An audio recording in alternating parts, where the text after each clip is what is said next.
When you're ready to travel, you have to go tomorrow, or you have to go to the next hour, you got to pack, right? Unless you're going to go naked. So going to wear impress new clothes all the time. Otherwise, you have to pack, right? You have to pack. So the matter of thing is whether you're going to you put your energy for packing or put your energy for still living. The ideal is energy for packing. Energy for packing, actually we should do now. Now, because whenever it comes, we'll be ready. We'll be ready. Really is the truth. Yes, we pray. Yes, we request this and that. We request this monk, that lama, this teacher, and these friends to pray. I pray, yeah, true. But it's really our own deeds that make difference. When we are in our life, when we ourselves is functioning, when we have everything in our control, and this is the time we should prepare to live, also we should prepare to go, both, together. Because that is really the spiritual person supposed to do. Because spiritual people are people who are supposed to see a little bit more than here to here. Spiritual people are the people who sees little more than whatever we just see it. A little bit beyond. If you don't have a panoramic view of your lives, but at least life doesn't begin at the birth, life doesn't end at the death, should have a little more. Which is really, for me, is the truth. I don't mean I recall my previous life and I know where I'm going in future. That's not true. That's not true. But my understanding, my realization, not only understanding as a knowledge, but realization is definitely, it is little more than that. So do you. Not just me alone. Every one of us. Honestly, every one of us. So we have so many lives that we've been together. So many lives that we will be together. Are they going to be good and bad? It depends on me.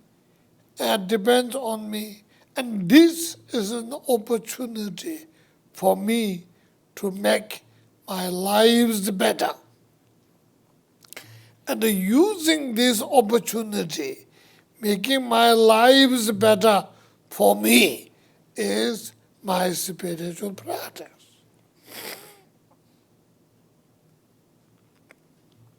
Begin with the motivation. Begin with the motivation. Whenever I learn about it, that was my beginning. My every day begins every morning. The moment I wake up, the life is such a funny, in 24 hours, we live, we function, we sleep, we dream. Just like that in our actual life, we born, we live, we die, we run in the bardo. And we take a rebirth. It's just, life after life is exact duplicate copy of 24 hours of our life, honestly. Death is like falling into sleep.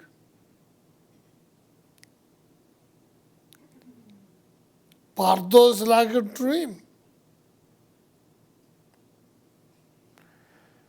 Rebirth is like a wake up and functioning again. Suddenly it goes blah, blah, blah, blah, blah, blah, blah.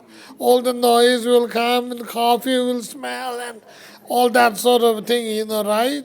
All of them, all of a sudden, suddenly it comes. And our lives are like that. So what do? We prepared our life. We prepared our life. When we go to sleep, we prepare ourselves. We make a bed. We put our body in the bed. And when we wake up, we have everything what we needed. Cleansing materials, coffee. What else you needed? All of those we prepared today for tomorrow morning at least. So you don't do that. In the morning you wake up and say, oh, there's no coffee. And then you have to search for, oh, there's no milk. And then run for the milk. Well, people don't do that, right? People be prepared. So similarly, we prepare our life. That is what the spiritual people are supposed to do. And that begins with the motivation. Motivation is not the first thought alone. That motivation of helping or serving, it should continue throughout. So who actually you are serving? Serving yourself. Who actually helping?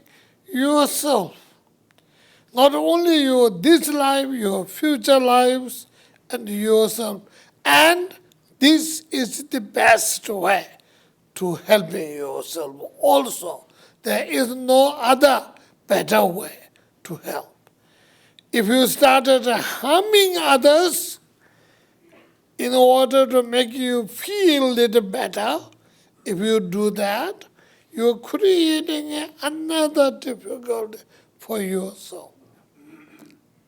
You know that. Honestly, I was just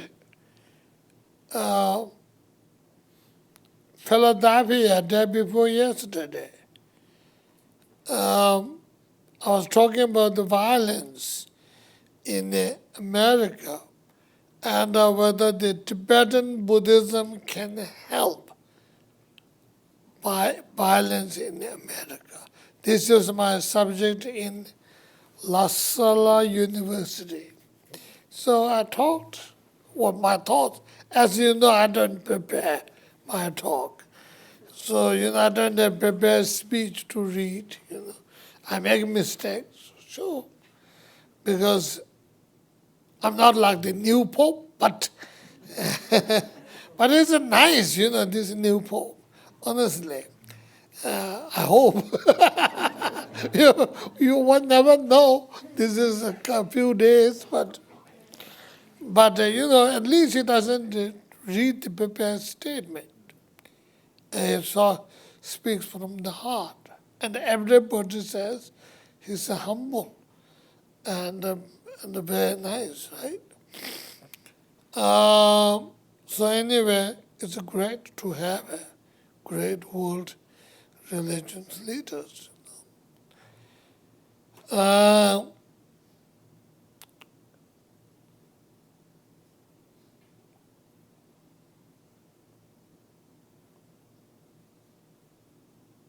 So the violence is the terrible thing, you all know. But violence brings violence.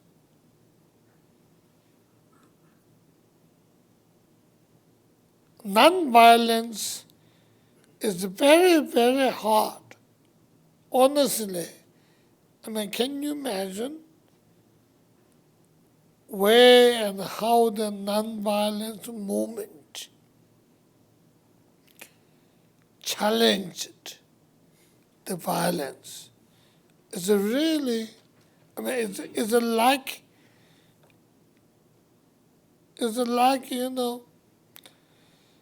a bunch of people, like a Gandhi's movie, the bunch of people with a fist in the hand and are running against the barrel of guns. And it is really difficult. But it achieves a result better than the barrel of guns does.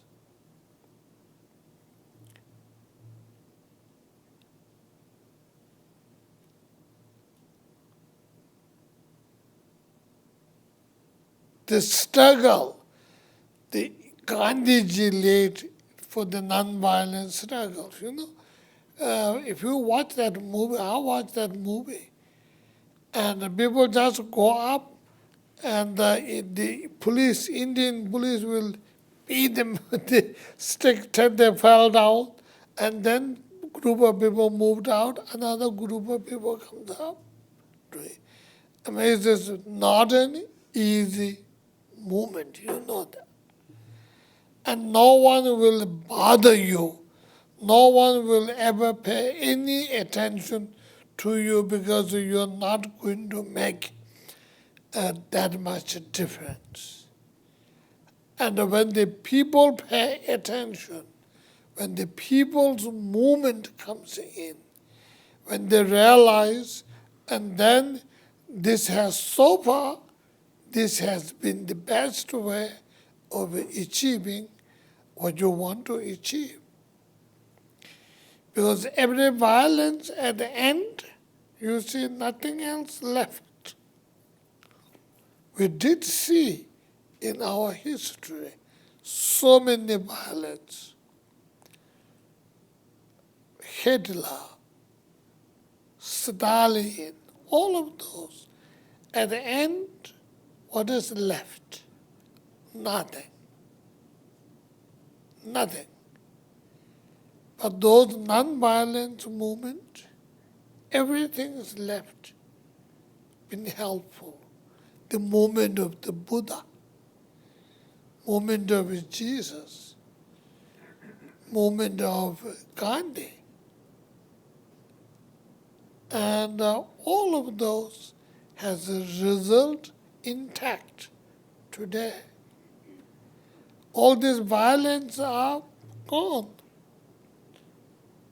Remember Saddam Hussein, not very long, maybe about decade and a half or so, maybe not even 2 decades ago. Now it's gone. All does the name, only in the paper, and nothing else. So much damage, so much harm.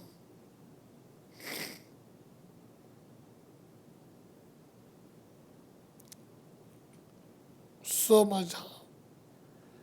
And not even a decade, but nothing else.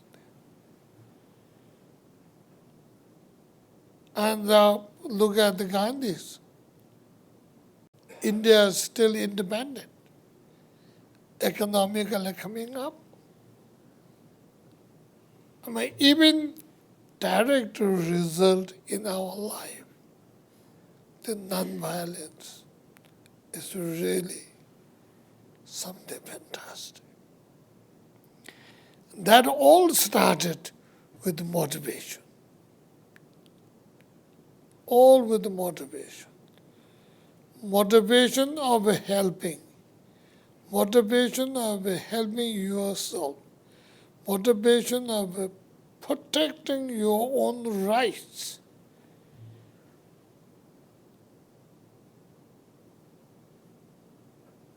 That's where it comes from.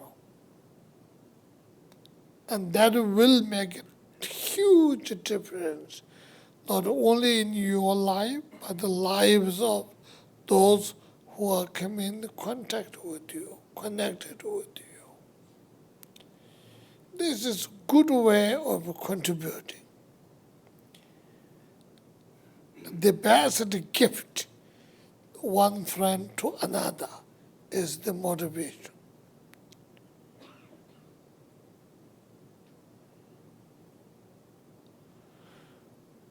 So I thought I'll take one more step today, but it doesn't seem to be. I'm sort of still stuck on that motivation. But I would like to take one more step, that is, must remain that motivation from morning till evening. That doesn't mean you have to say, hey, I have to meditate 1 minute. Say, my motivation is going, so I have to meditate 1 minute. You don't have to do that. If you want to do that, that'll be fine, but if it doesn't look you yourself look like crazy. And if it makes you look crazy, instead of helping, it will harm you. So better not. But remember, the motivation must remain throughout. And one more step, the action, whatever you take, must match with your motivation. The motivation shouldn't say, yes, yes, yes. The action shouldn't say, no, no, no. It's just going opposite. Some people may do that. We are good at that, some of us. So that is something you have to watch out. Make a good motivation, follow through. So follow through means not only you remember the motivation, but all your actions should match with it. The best way to correct our life.